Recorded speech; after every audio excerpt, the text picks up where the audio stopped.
Assalamualaikum warahmatullahi wabarakatuh. Bismillah, alhamdulillah, wassalatu wassalamu ala rasulillah wa ala alihi wa sahbihi wa mawala, wala haula wala quwwata illa billah. Asyhadu an la ilaha illallah wahdahu la syarikalah wa asyhadu anna Muhammadan abduhu wa rasuluh la nabiyya ba'dah. Allahumma sholli wa sallim ala sayyidina Muhammadin sallallahu alaihi wasallam wa ala alihi wa sahbihi wa man tabi'ahum bi ihsani ila yaumiddin. Amma ba'd. Hadirin jamaah salat maghrib yang dimuliakan Allah Subhanahu wa taala, alhamdulillah, puji syukur milik Allah Subhanahu wa taala yang mana atas berkat rahmatnya, kudrat dan iradatnya pada maghrib hari ini kita masih diberikan kesempatan oleh Allah Subhanahu wa taala untuk bisa bersama-sama melaksanakan ketaatan dengan menjalankan salat maghrib berjamaah. Mudah-mudahan ibadah salat maghrib kita diterima dan diridhoi oleh Allah Subhanahu wa taala. Amin ya Allah ya rabbal alamin. Salawat dan salam semoga senantiasa tercurah kepada junjungan alam Habiballah wa Nabiyallah wa Rasulullah Muhammad sallallahu alaihi wasallam. Juga kepada para keluarga, para sahabat, para tabi'in sampai kepada umatnya yang senantiasa taat dan patuh kepada Islam yang dibawanya hingga akhir zaman. Mudah-mudahan kita semua yang hadir pada maghrib hari ini beserta dengan seluruh keluarga kita dicatat oleh Allah Subhanahu wa taala menjadi bagian dari umat Nabi Muhammad sallallahu alaihi wasallam yang kelak akan mendapatkan syafaatul uzma di yaumil akhir nanti. Amin ya Allah ya rabbal alamin. Hadirin jamaah salat maghrib yang dimuliakan Allah Subhanahu wa taala, kunci keimanan seseorang adalah bagaimana keyakinan dia kepada Allah Subhanahu wa taala. Bagaimana perlakuan dia kepada Allah Subhanahu wa taala. Contoh di dalam ibadah salat, kalau seseorang yang imannya kuat, maka dia meyakini bahwa di hadapannya yang sedang dia sembah ada Allah. Maka dia akan memperlakukan Allah sebagai zat yang dia sembah, satu-satunya yang dia sembah, dan dirinya akan memperlakukannya sebagai seorang hamba yang sedang menyembah zat yang menciptakannya, menyembah zat yang mengatur kehidupannya, menyembah zat yang mengurus kehidupannya, menyembah zat yang maha segalanya. Maka seorang hamba yang benar-benar beriman kepada Allah Subhanahu wa taala dengan keyakinan yang sempurna, dia akan mencapai titik utama dalam keimanannya sebagaimana disabdakan oleh baginda Rasulullah Muhammad sallallahu alaihi wasallam dalam sebuah hadis yang diriwayatkan oleh Imam At-Tabrani. Inna afdalal imani an ta'lamu annallaha ma'aka haitsuma kunta. Inna afdalal imani, sesungguhnya iman yang paling utama itu adalah an ta'lamu, kamu mengetahui, annallaha, bahwa sesungguhnya Allah ma'aka, bersama kamu, haitsuma kunta, dimanapun kamu berada. Orang yang memiliki keimanan seperti ini, dia akan menyertakan Allah dan merasa ada Allah di mana saja dia berada. Di tempat kerja ada Allah, dan dia yakin Allah sedang menatapnya. Maka dia merasa ketika dia berbuat sebuah kesalahan, sesuatu kesalahan yang Allah tidak suka dengan perbuatan tersebut, hatinya gelisah, hatinya resah. Ketika dia berbuat suatu kemaksiatan kepada Allah Subhanahu wa taala, misal dia melanggar peraturan, maka hatinya gelisah. Itu sebuah tanda bahwa dia meyakini ada Allah yang sedang menyaksikan segala perbuatannya. Sebaliknya, kalau ada manusia yang dia berbuat maksiat kepada Allah Subhanahu wa taala dan tenang-tenang saja, dimanapun dia berbuat maksiat, entah di rumah, entah itu di tempat kerjaan, perbuatan maksiat yang Allah tidak suka kepadanya, tapi dia tenang-tenang saja, maka kita bisa menilai, inilah contoh orang yang keimanannya lemah. Dia tidak merasa bahwa Allah mengetahui apa yang dia perbuat. Dia tidak merasa bahwa Allah sedang menyaksikan apa yang dia perbuat. Dan dia merasa tidak bersalah.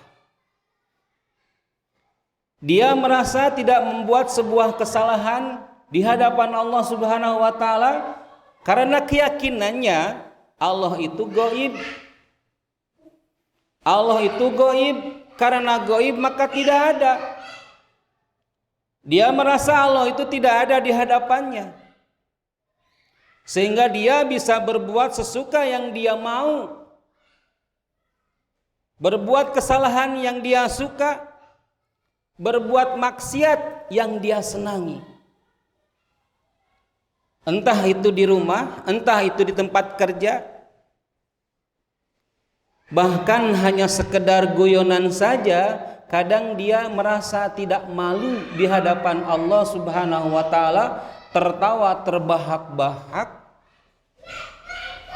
Padahal Nabi kita sallallahu alaihi wasallam tidak memberikan contoh tertawa terbahak-bahak. Hadirin yang dimuliakan Allah Subhanahu wa taala, maka dari itu kunci keimanan seseorang adalah bagaimana dia meyakini Allah Subhanahu wa taala. Baik keberadaannya, wujudnya. Apakah merasa Allah ada atau tidak ada? Inilah iman. Kalau iman seseorang itu lemah, maka dia merasa Allah itu gaib, enggak ada. Kalau iman seseorang itu lemah, maka dia ingat kepada Allah saat dia susah, saat dia miskin, saat dia sedih. Tapi saat dia bahagia, saat dia senang, saat dia mendapatkan anugerah dari Allah, kadang dia lupa kepada Allah Subhanahu wa taala. Padahal kesempurnaan iman seseorang, kata Nabi, adalah ketika dia diberikan nikmat, dia bersyukur, dan ketika dia diuji dengan musibah, maka dia bersabar. Itulah iman seseorang yang benar-benar iman. Dikasih anugerah, dia memuji Allah, dia ingat kepada Allah.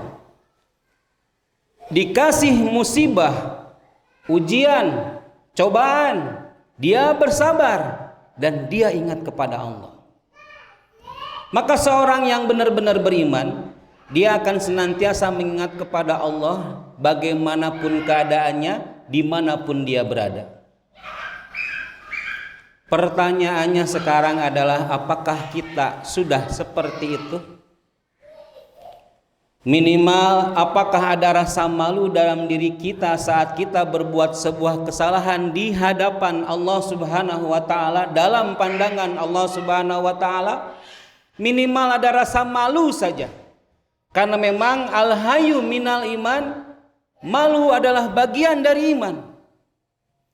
Kalau sudah hilang rasa malu dalam diri kita saat kita berbuat kesalahan, saat kita berbuat maksiat di hadapan Allah Subhanahu wa taala, maka bisa jadi iman kita rusak, lemah, atau bisa jadi sudah hilang. Nauzubillah, summa nauzubillah. Sejauhnya daripada malu adalah rasa takut. Apakah saat kita berbuat kesalahan, berbuat dosa, berbuat maksiat, apalagi saat sendiri? Kalau lagi banyakan mungkin ada yang saling mengingatkan dan ada rasa malu kepada manusia yang melihatnya. Tapi kalau lagi sendiri, seolah dia tidak ada yang melihat, dia lupa ada Allah yang menyaksikan perbuatannya. Maka dia bisa berbuat seenaknya. Dia lupa bahwa Allah sedang memerintahkan para malaikat untuk mencatat perbuatannya. Dia lupa Allah mengetahui apa yang dia kerjakan. Dia lupa Allah Maha menatap, Maha memandang. Kalau kita merasa iman kita masih lemah, mari kita kuatkan iman kita kepada Allah Subhanahu wa taala dengan meyakini keberadaannya.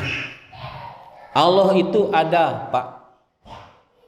Allah itu ada, benar-benar ada. Yakini itu. Jangan karena Allah adalah maha gaib, tidak terlihat oleh mata kita, tidak terdengar oleh suara kita, tidak terdengar oleh telinga kita, tidak teraba oleh rasa kita. Jangan karena Allah itu maha gaib kemudian kita mengabaikan keberadaan Allah. Padahal sesungguhnya Allah lebih tahu segalanya dibandingkan diri kita sendiri. Allah lebih melihat dibandingkan mata kita sendiri. Allah lebih mendengar dibandingkan telinga kita sendiri. Maka mari kita sama-sama memperkuat iman kita dengan meyakini keberadaan Allah. Seperti sekarang ini Allah sedang menatap kita semua, sedang menyaksikan apa yang sedang kita lakukan.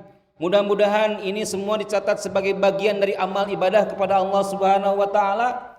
Sekalipun hanya duduk mendengarkan, tapi mudah-mudahan ini adalah amal soleh yang insya Allah menjadi bekal kelak di akhirat nanti. Amin ya Allah ya Rabbal alamin. Sebaliknya, kalau kita tidak meyakini keberadaan Allah dengan sebenar-benarnya, hati-hati, bisa jadi kita sudah berbuat kesyirikan, atau bahkan kita sudah keluar dari Islam atau disebut dengan kafir.